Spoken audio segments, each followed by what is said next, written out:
Hello, guys. My name is Kunal, and you're listening to the podcast The Voice Within.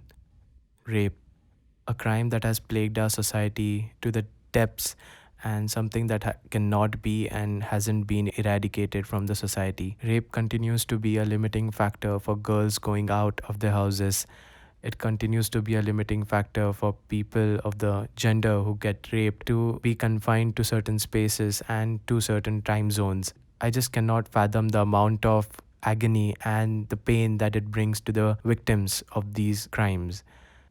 I don't justify any other crime, and I'm not saying that rape or any other crime is better or less than particular crime. But the thing about other crimes is they have a motive. The police can say, okay, fine, this person had a particular type of vendetta, or, there was a clash between these two people, etc., etc. Or I don't know, wherever there is a loss, physical harm, there's always certain type of a vendetta or a particular reason for the person to cause harm to another person. But in case of rape, I just cannot understand. I cannot really digest the fact that it is only the crooked mentality of the person or the criminal who is carrying out that act. And that is the most scary part of it, because you cannot see it coming. The person who, the victim who goes through it, cannot see it coming. The poor girl, she trusted some people with her scooter, and who would have thought? Come on, if we live in a society where we are taught about values, we learn through many religious texts, and yet the society cannot be trusted. And that really hurts me, because that is happening to me too. Okay, not that I'm a victim of something like that, but yesterday I was traveling with four of my friends, which included two girls, and we both were both guys. We were driving bikes, and the girls were sitting behind us. And there was a point when we lost each other due to the traffic, and we had to stop. I had to stop the bike near a small shop where these guys in their suits were standing. They looked quite belonging to some IT office or something like that.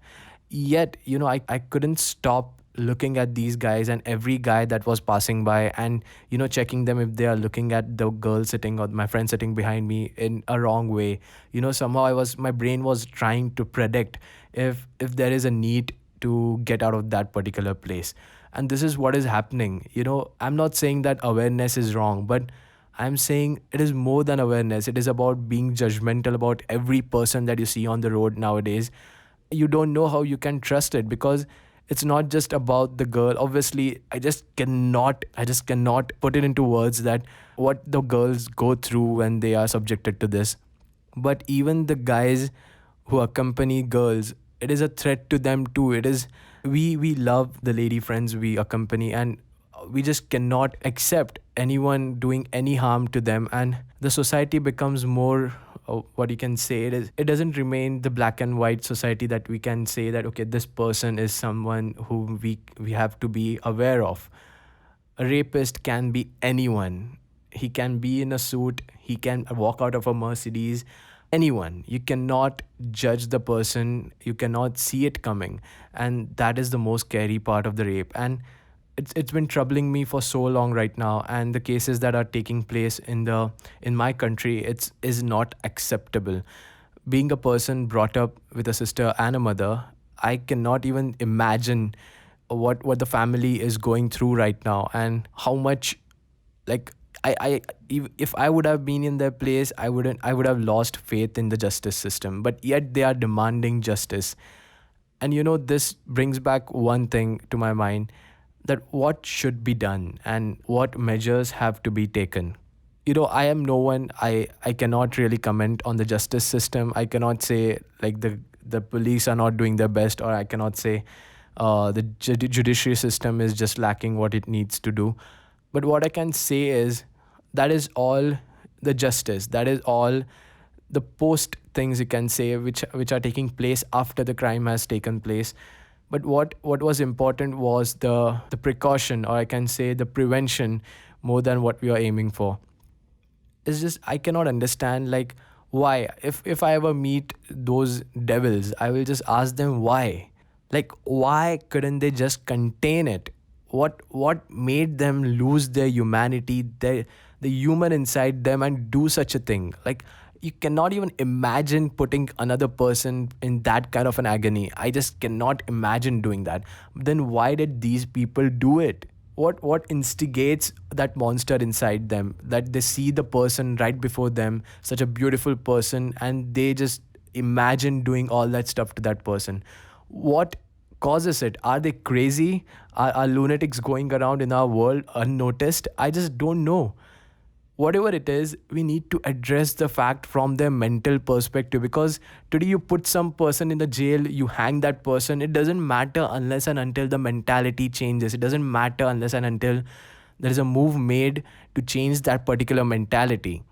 I somewhere truly believe in Dr. APJ Abdul Kalam's word that only way that we can change this entire scenario is by educating people. And yes, I know there is a contradictory statement to this, that even the educated and well off people are committing these crimes. Maybe it's because there is not just one thing at play here. It is not just because education is lacking. It is about both things going hand in hand. It is about education and the justice system going hand in hand.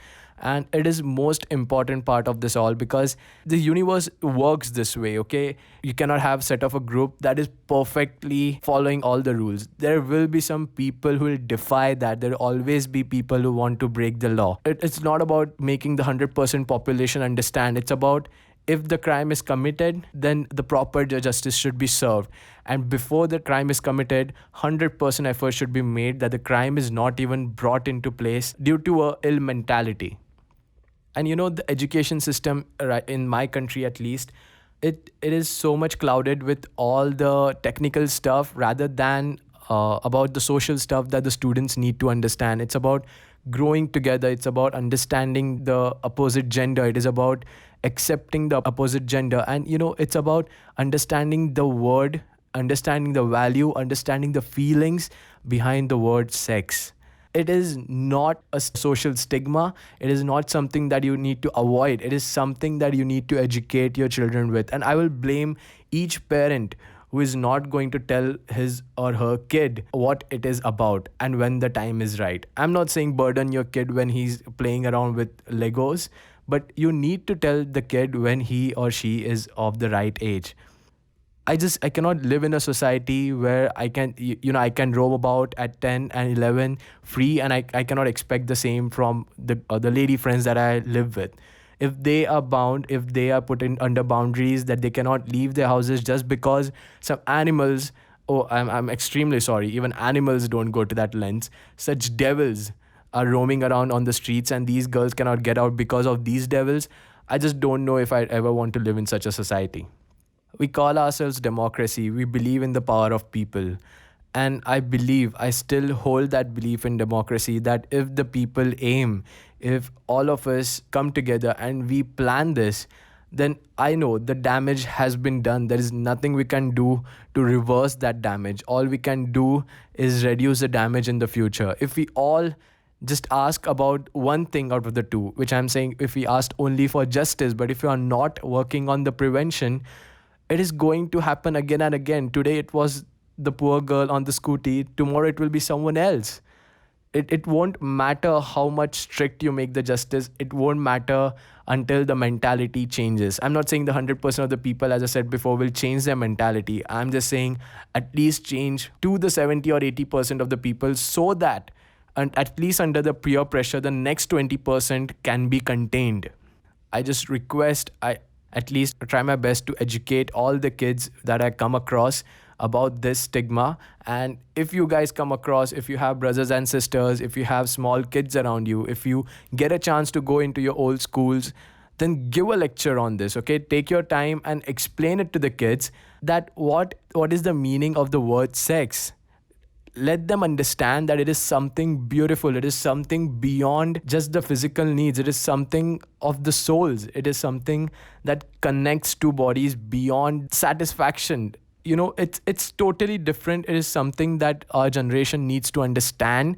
It is something that needs to be it is something that the people need to be made aware of. People like these who are waiting to commit such a crime. And about I saw there was this minor. They say that he or she is a minor. it doesn't matter. Okay, the mentality does not begin with person being minor or not. I saw a video of a girl who is cursing her school, and that has been made viral. Okay, she's a minor, yet her views are taken. There's another girl, Greta Thunberg, and she is a minor. Okay, we are taking kids seriously. Kids are growing, they're developing. I can see 2 to 3 year olds playing all the Spotify, YouTube, and all the channels, and these guys get around with all that stuff. Then they are old enough, they are learning so much from their surroundings that they are old enough to understand, to respect the other gender. And it is not an excuse. The age, I don't think, is an excuse for such a heinous crime. I just cannot accept it. But end of the day, I respect the law and I respect all the authorities working towards it. I can totally understand what kind of pressure they are put through, how many protocols they have to follow. So I'll request all to let them work their way through this. Obviously, our duty, it is duty of every citizen to maintain pressure on the government. It is a democracy. It is for the people. So maintain the pressure that you need to maintain on these authorities. Make them work for what they are made to stand there for. But I'm saying at the same time, take up the responsibility to bring about the change too. Take up the responsibility so that you can make a change in the society, and so that tomorrow, if you give birth to a girl, she can walk around the streets at 10 p.m. without worrying, without having you around her, so that you can sleep when your girl around is going around in the city at 1 or 2, and you don't have to worry because there are proper people standing to help her, so that you can you can reinstate the trust that the society has lost in each other, and so that you can bring the society together against the wrong people. There's always gonna be the people who are going to break laws, as I said. It is about how we stand together. Right now, I cannot trust the person standing next to me, but I want to. I want this to change. I don't want this to be like this for the rest of my life. So let's start making a change. So, guys, thank you so much for listening. And I hope that someday, that we will make this place or our home place a safer place for all the genders to roam about. That's all for today, guys. Thank you so much. And may God bless you with safety.